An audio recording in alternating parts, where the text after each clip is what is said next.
My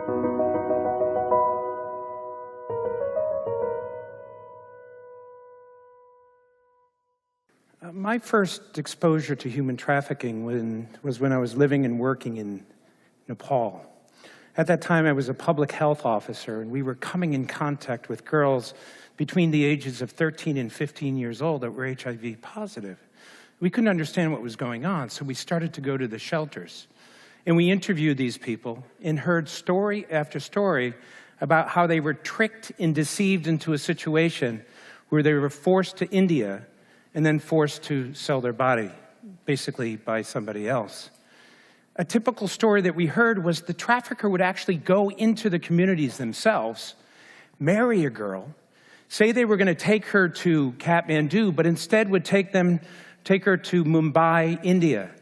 And what they would do is just basically keep lying as they were going down the path down to India, because the person had never been there before. She didn't know anything about the rest of the world. He then puts her into the room and says, "Honey, I'll be back in a short period of time." Goes over to the madam and takes his money and the gold that he got from the wedding, and then returns to Nepal to do it again. Now imagine a 15 or 16-year-old girl who's newly married, thinking that her entire life is ahead of her, and then the madam comes in and says, "Oh, by the way, your husband just sold you to me, and you're going to be with as many men as I tell you." Of course, her reaction is, "No, I won't. I'm a good Hindu woman. I'll kill myself before I put myself in this situation." Her response is, "You kill yourself, I'll kill your family. I know where they are." So she's trapped in this situation that she can't get out of. After that, the madam brings in professional rapists. And this woman will be raped over and over and over until she basically gets to the point where she's accumulated so much shame that her will to do anything goes away. And then she's put on the line to basically be with 10 men a day, 7 days a week, until eventually she gets a disease or she's used up. If she's lucky, she makes it back to Nepal. Imagine it's a Thursday night and you're on your third client, and you have 7 more to go, and you don't want anyone to be touching you. Now, it wasn't until actually I went to Mumbai that I understood the sheer horror of what we're talking about here. I was asked to go into the brothels with a police officer to see if there were public health activities that were taking place, condoms being available. And one time I walked in there and there was an 11-year-old girl. And she looked at me and ran up to me and wrapped herself around me and said, "Save me, save me. They're doing terrible things to me." I looked down at this child. She was in a dress that was 4 sizes too big because she was a child in an adult world. And I said to the police officer, "This girl is coming with us." He said, "No, she isn't." I said, "What do you mean? She's a child. She has to come." And he said, "In this world, they'll kill us before they'll let us go." So to make a long story short, we left, came back with a lot more police, but of course she was gone. Now, every once in a while in our lives, we are faced with a test. And the test is so important that we have to get it right. In my case, I didn't help her. I couldn't help her. And as a result of that, 20 years later, I'm an activist. And I still haven't been able to get that girl out of my mind. So when you stop and look at human trafficking, we often think it's about the women and the girls going into brothels, but it's a lot of other things as well. We find men going onto fishing boats, and they basically stay on those boats for 4 years and don't get off a single time. And they work 19 hours a day because they are drugged for that to happen. And if they get sick or the captain doesn't like them, or if they get injured, they get thrown off the boat. And they eat rice and fish every single day, no vegetables or fruits or anything. Just imagine how their body is at the end of that period of time.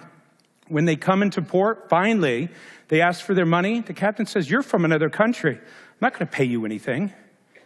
And as a result of that situation, basically, they've had 4 years of slavery.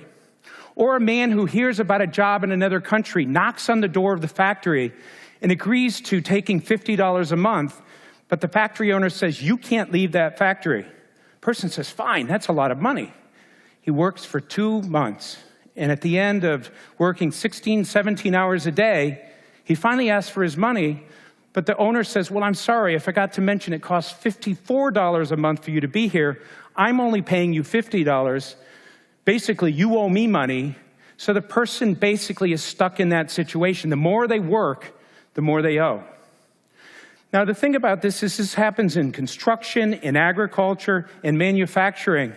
The outcome of what we call human trafficking is very clear. It is slavery. A person loses control of their life for a period of time. Somebody else influences them through threat or debt. And as a result of that situation, they don't get any pay. So that's what I'm going to call it. But when I use terminology like slavery, people often look at me like I have three heads. Like, what are you talking about? Slavery. That was something that happened a long time ago. There were wars fought over this. This is not something that we have now. And they're very, very surprised to hear me say this. In fact, in the United States, there was a survey that said that 92% of the Americans said there was no slavery. And if there was, it was someplace far away. Until I show them this number. This is the number of slaves that we have today. 21 million people. And if you can see this distribution, it's all over the world. You see it in North America, you see it in Asia and Africa. You see most of these slaves, about half of them would be in Asia. When you stop and look at what this number means, if you were to line these people up shoulder to shoulder, it would take you all the way from Beijing, China, to Cape Town, South Africa. That's what we're dealing with here. In terms of the percentage, about 25% of them would be children, and 75% would be people who are in what's called forced labor. Now, that means these forced labor is where our genes and sometimes our telephones and electronics are made, and I'll come back to that number. But let's look at the historical perspective on this for a minute. Between the year 1450 and 1900, there were 11.3 million Africans that were taken to different parts of the world. Today, we have 21 million slaves. More slaves today than we've had in the history of the earth. More slaves today than the history of the earth. If you were to stop and kind of assume the number of people that get into slavery being about 10%, that's 2.1 million slaves a year, 5,800 a day, 240 an hour. In a minute, 4 new slaves, or every 15 seconds you see a slave. Did you guys know about this?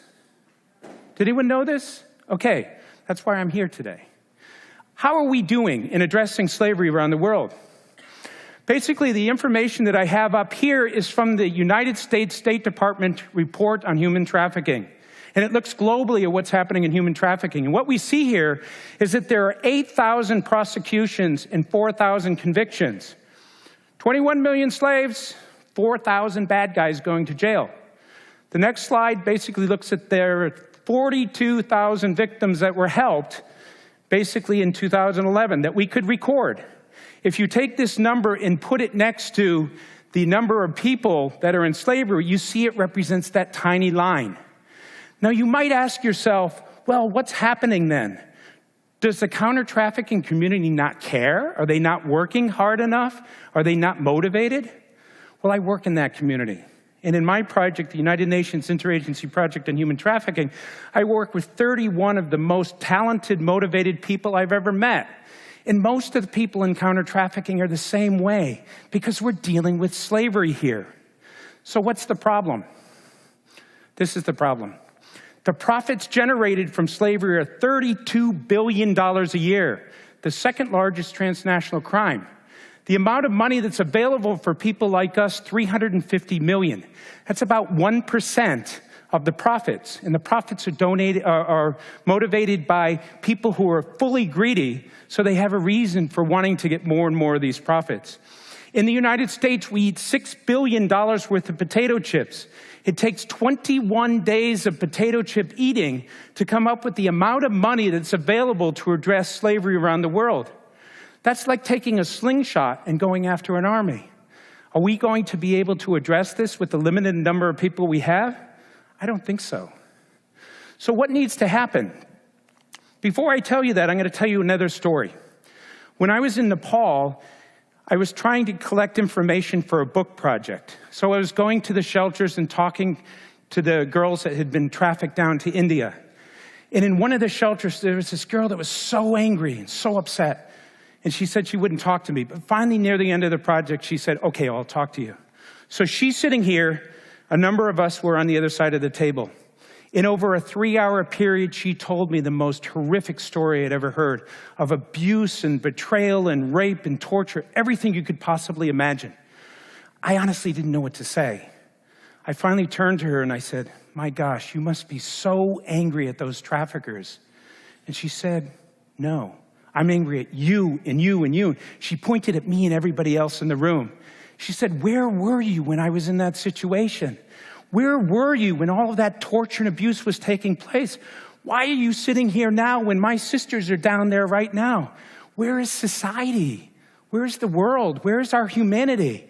She went to school. She knows that slavery was wrong. She said, where are you? That's a fair question. Where are you? Where are we in all of this?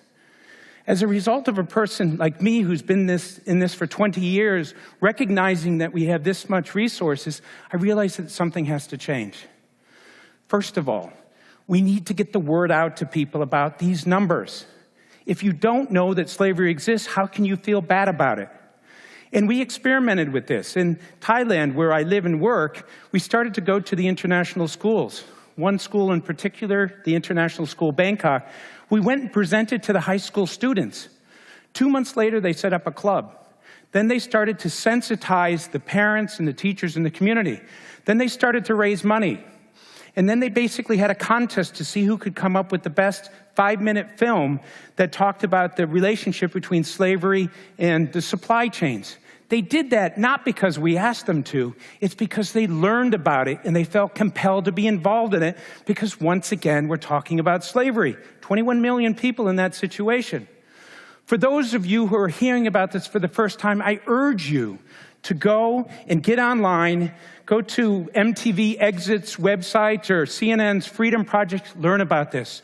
Talk about it with your family, your friends, the people you know, because it's part of what needs to happen to get the threshold of understanding to the point where we all accept that slavery has to be stopped.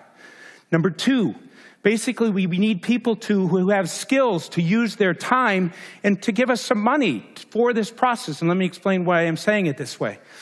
Basically, I make presentations like this all the time, and I always get people who come up afterwards and say, oh my gosh, that's so terrible, what can I do? In the past, we didn't have anything to offer to them, but we do now with the internet. I work with universities all over the world, and the students in those universities actually do volunteer work. They do small tasks. They do editing, writing. They help with websites. There are people out there who can be co-opted to be a part of the fight, so we can move beyond the limited number of people that we have doing this. In the United States, there is a Polaris Project. And basically, it's a hotline that identifies trafficking cases in the United States. What we have found is that one of the largest areas of human trafficking in this country is in California.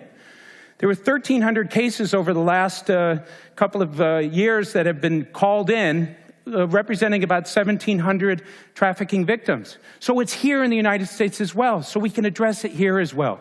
If you're a teacher, go and educate your students about this issue. If you're a journalist, write stories about this. If you're an artist, use your talent as a means of helping people to understand. If you're a government worker, have your organization at least understand what this is all about. Now, when it comes to money, people say, oh yeah, I'm always asked to give money for something. But $10 in Cambodia will allow a person to stay in a shelter for an entire week. So if 1 million people gave $10, that's a tremendous amount of money, and it does a tremendous amount of good. If 1 million people were to use 1 hour of their time, imagine 1 million hours of support. The third thing is, as consumers, you make choices about products. And because 75% of what we're dealing with is labor trafficking that is associated with supply chains, go online before you buy your next telephone. Make sure that the company that you are buying from is responsible. There's lots of articles that are out there talking about companies that have issues all over the world. On the other side, go onto the websites and identify which of them basically make an effort to say in their corporate social responsibility statements that we do what we can to avoid slavery. Another thing that I sometimes ask people to do is to go into their department store. Go up to the department store manager and say, how do you know that the materials that you have in this store are not associated with some type of slavery? You can do it in a very non-threatening way. We are not trying to force the private sector. We're trying to urge them to understand the importance of this and to get involved as well. And the other thing that sometimes happens is people say, well, it's the private sector that's the problem. Well, I work with a lot of private sector people who are citizens themselves. They care about this issue as much as a lot of other people. And in fact, in Hong Kong, I work with organizations, one called the Mekong Club, which brings business people together to use business to go after bad business, and another one called Share that is setting up a hotline that basically would allow for migrants in that part of the world to understand things.